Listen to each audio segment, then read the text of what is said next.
All right, welcome back in. We're here at Appalachian. We got full house today, guys. We're running a full house backfield, Notre Dame box, whatever you want to call it. We got 4 guys in the backfield here we're going to talk to.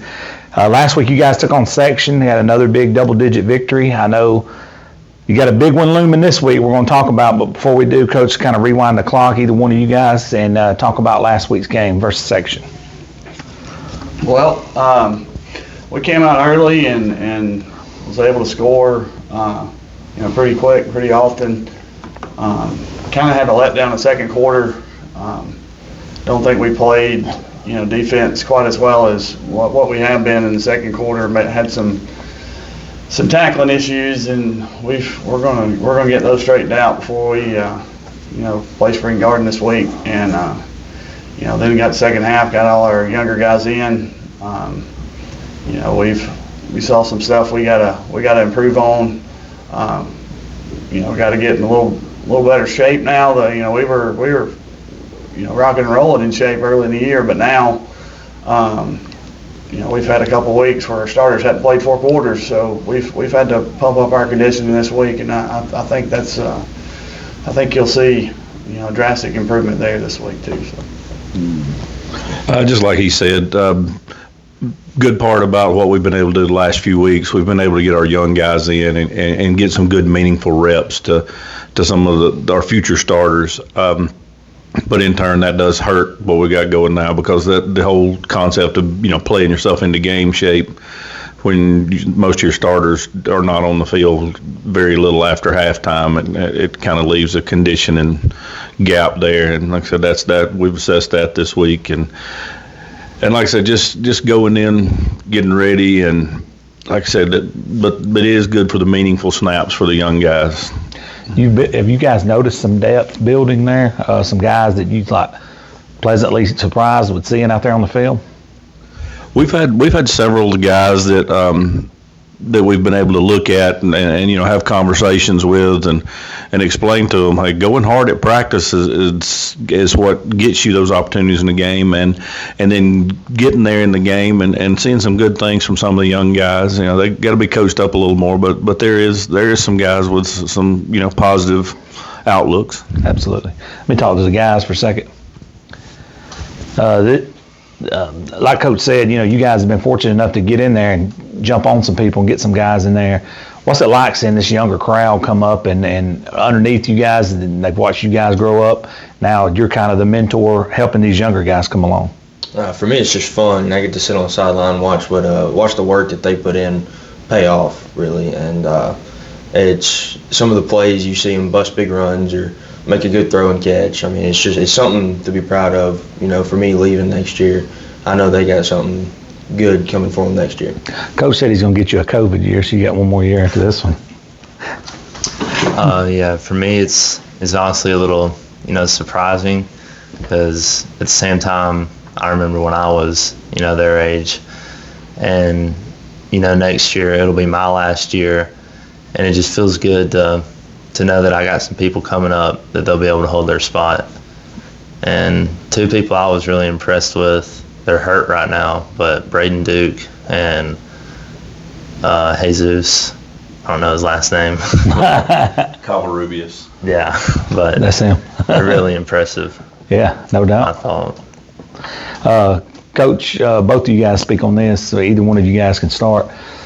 Yeah, I do Spring Garden show as well, and they've got this game circled, a huge game for them, and they got the utmost respect for you guys, and their show's actually posted right now so you can watch it. But just what have you seen from Spring Garden? It seems like they've gotten better each and every week, and they've been through some big-time injuries, but they got some guys back now. Yeah, one thing about Spring Garden, if you look at the history from Spring Garden, they're always a gritty, tough football team. They always play physical ball. They play a physical brand of ball. And that's a tribute to the coaches they have and just the kids from that area. If you look at them in any sport across the board, they're one of the top. They're in that top group in the state. That group that you like to get your name mentioned in. And just watching them, they're getting healthy again. Like I said, big, and like I said, it's just a physical brand of football that they bring. Yeah, they Really, the last time we beat Spring Garden was in 2009. Now we hadn't played them every year since 2009, but I mean, I think they got a 7 or 8 game winning streak on us right now. It is nice to be the hunted instead of the hunter like we were the last couple of years. I know what we're getting into when we go up there. Again, it's a revenge game. They beat us last year. Braden was sick, and one of our best offensive linemen gets pulled out with possible concussion early, and the final score last year I don't think was indicative of what the game was. They score a couple of times late because we had to throw a little bit more than we had planned on, and we got to go into this with the mindset that we're going to get their best game. And like you said, they have got a lot healthier, and getting some guys back, and we prepared for any scenario that they might throw at us, and you're going to see a mirror image because I think we're the same type of football team. We want to be physical up front and try to establish the line of scrimmage both sides of the football, and that's their MO. That's for as long as when I even when I was in school and played them, that's what we wanted to. What they wanted to do, and that's what I wanted to do. So we'll talk to the guys for a minute. Same kind of question for you. You know what's at stake. I mean, you guys, the person who wins this game will be in the driver's seat pretty much to host a playoff game minimum. But just your thoughts on this upcoming Spring Garden game. Like they said, we got to respect them. I don't see anyone out there that we can just roll over. So definitely respect every one of them. We got to keep them to a minimum at their playing abilities. My mindset is just play harder. Absolutely. Yeah, honestly, same thing. I think it'll be a very physical game, and honestly, the thing that I can compare it to, I think it'll be a repeat of Locust Fork. I think it'll be a similar type game, not scoring wise, but physical wise. I think they're pretty similar to Locust Fork, but I think it's going to be a good game. Right back at you. How awesome is it to have this game at home? Oh, it feels great. Last year we went to their place, and definitely no matter who you're playing, the long bus rides can really get to you. So I think we'll have an advantage with them coming here already as a start. But either way, I think it'll still be a good game. But I believe we're going to come out on top. For me, last year, like he said, I was sick. I had to drink about a half bottle of Pepto right before we went out. Now, I wasn't feeling good at all, but that bus ride didn't help. So it's good to be able to just stay here, stay healthy. And as long as I can do both of those things, we'll be Gotcha. Coach, question for you. Each one of you guys can answer this. What have you seen from them offensively when you look at them offensively, and then what have you seen from them defensively? Well, offensively, they run the ball like Coach Beer was talking about. They try to establish line of scrimmage up front, getting a lot of kids in space and running downhill at you. Like I said, really physical, and that's one of the things we're going to have to be more physical than them to stop it. And so I think it'll be a battle up front. I think both of us have great skill guys, but I think a lot of this will be, whose line takes control of the game. Absolutely. Yeah, offensively, they're gonna, they're gonna try to hand it to 3 and 4, and try to isolate our linebackers, and they don't like to throw it. Same thing for us. We don't like to throw it because the old adage, there's 3 things that happen when you throw it, and 2 of them are bad. Yeah. So if they can stay in front of the chains, they're gonna keep pounding it and kind of shorten the game. That's been their MO for years. Just keep the ball away from the other team. Same thing. We're going to try to do to them. Defensively, they're going to give you that bare front. They're going to play a 5-2, and they're going to give you either cover 4 or cover 0 on the outside, and you got to go beat it. I know we're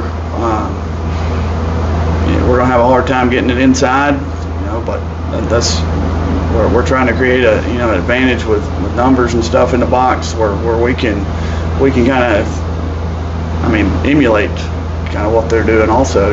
It's if we can establish the run early on and get them to where they got to throw it. That's been our big thing. We want to establish dominance early and make them have to throw it some, and if we can do that, we're going to have a pretty good night.